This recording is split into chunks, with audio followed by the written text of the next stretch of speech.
It feels so good to have this studio done, and it almost feels like we should be putting our feet up, but in reality, there is so much to do. I feel like we're just scratching the surface of this massive build.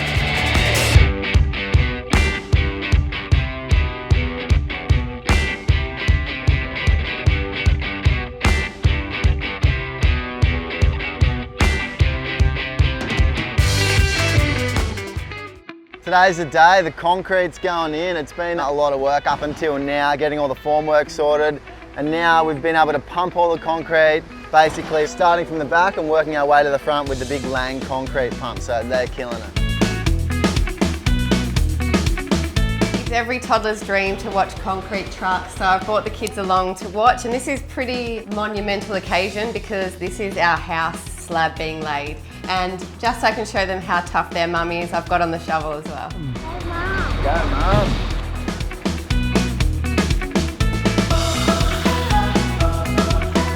Well, that was nice to have all of our concrete down for about 30 seconds, wasn't it?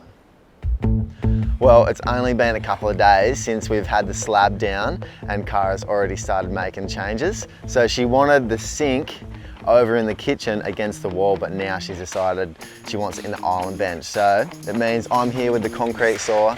I've got to cut out our new slab and jackhammer it out. I don't think she quite realises how much work's involved in it.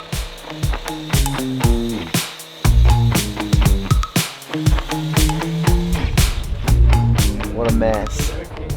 I'm gonna say it's not gonna be the last change that I make, but we've got to move on because it's time to build our studio. When we did Toowoomba Reno, we did a studio out the back, and it's been one of the best things we've done. We've got a separate area for friends and family to come and stay, and we wanted to make sure we could do the same in this build. I've got to say, it feels pretty awesome to finally throw the nail bag on the tools, got all the boys here, and we're starting to chip away at this dream build. First things up, and that's the studio, and the frames are coming together. The vibes are good, it's awesome. Designed this studio purely for guests, so we want it to have that hotel feel, but also have the charm of the original beach shack. To do that, I'm going to use lots of white and our signature oak cabinetry, but I'm also going to grunge it up a little with some khaki, some rustic timbers, and some clay look tiles. I'm also thinking a big arch doorway as you walk in, and I'm really going to play on the drama of that with some floor-to-ceiling curtains. With my design scheme locked in, it is time to go shopping. Yeah, pretty excited. So if you're designing a bathroom with your wife and you come to the point where your wife doesn't quite remember previous conversations, you do your plan and you just get them to sign off on it. So you sign all this. Don't talk down to me. I'm not talking down, I'm just saying it's going to save a lot of confusion for married couples, might save counselling, might even save your marriage. There you go, just sign off on those if you can. I want to see like a proper end-up contract. Yes, well, it's probably not a binding contract if it's between husband and wife, and I'm going to tell you now there's going to be more changes, but I've got all my tiles for the studio. Things are progressing really well at the studio. We've had a great run of weather, everything's been flowing and our roof is going on. It's an exciting day for our little guest house here. We've been able to screw down our roof sheets, which look awesome. We've gone for ColourBond Ultra Steel in the colour June, which ties in really nicely to this area because it's nice and leafy, it's green, and this is going to work really well with our overall colour palette. And because we're so close to the ocean, we've chosen ColourBond Ultra Steel.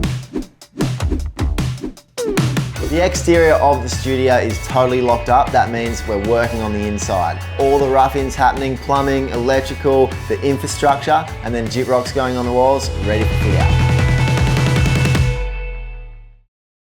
Originally we had planned timber floors, but I changed my mind and have decided on tiles for a number of reasons. It means we can have underfloor heating. They're super hardy. We live across the road from the beach, so I want this to be an area that can get dirty and super easy to clean. And you know what? It's a win-win because it means I don't have to lay the timber floor, so I'm happy.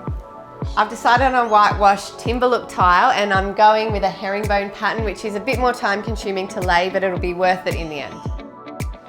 For a small bathroom, I've actually chosen 3 different types of tiles. So I've got the herringbone on the floor, the large format tiles on the wall, and a gorgeous feature tile on the curved wall.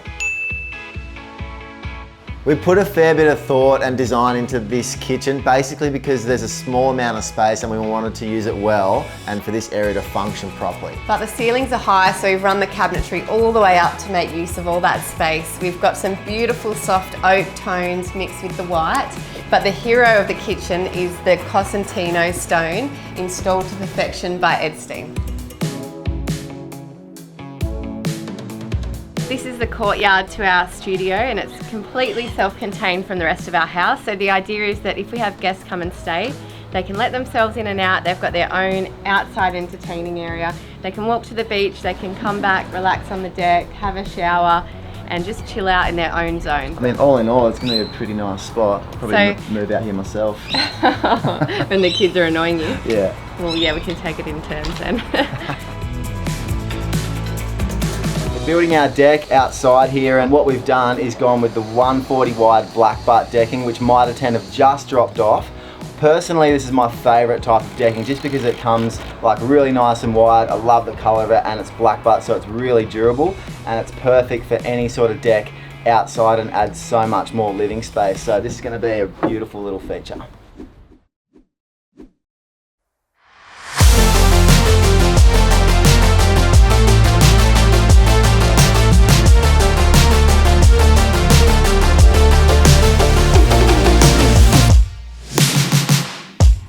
One of the key design features of this studio are the wide line stacker doors. They basically stack all the way back into the cavity, allowing this lounge room space to literally double. The kitchen is small, but there's so many little design elements that work well together. We've got the sensor stone, the hand-cut subway tiles, and the clay light. The arched doorway creates such a sense of drama as you walk in, and we frame that beautifully with these floor-to-ceiling curtains which help to accentuate the space. For the paint, I've chosen a 2-tone wall, and this is such a cost-effective way to make a statement.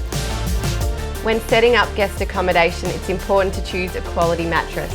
I've chosen the Slumberland Sutton pillow top from Snooze and paired it with the beautiful Dane bedside tables in a natural finish.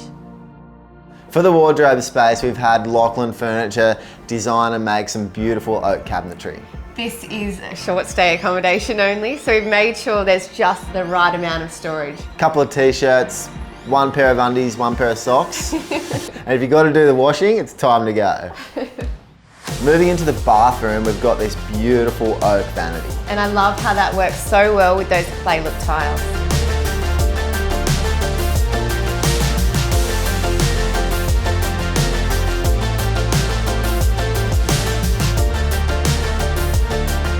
We've opted for brushed nickel tapware, and I love the finish of these. I'm going to carry these through the rest of the build.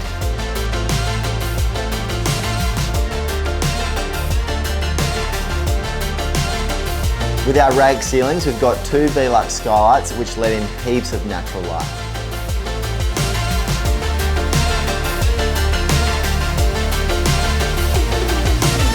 It feels so good to have this studio done, and it almost feels like we should be putting our feet up, but in reality, there is so much to do. I feel like we're just scratching the surface of this massive build. Coming up next on Blue Lagoon Build. Today's the day. I honestly could cry with excitement.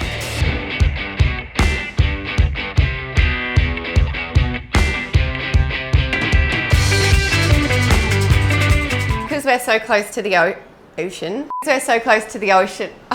And it sets the tone for the rest of the home. Couldn't be happier. Made that rhyme up on the spot.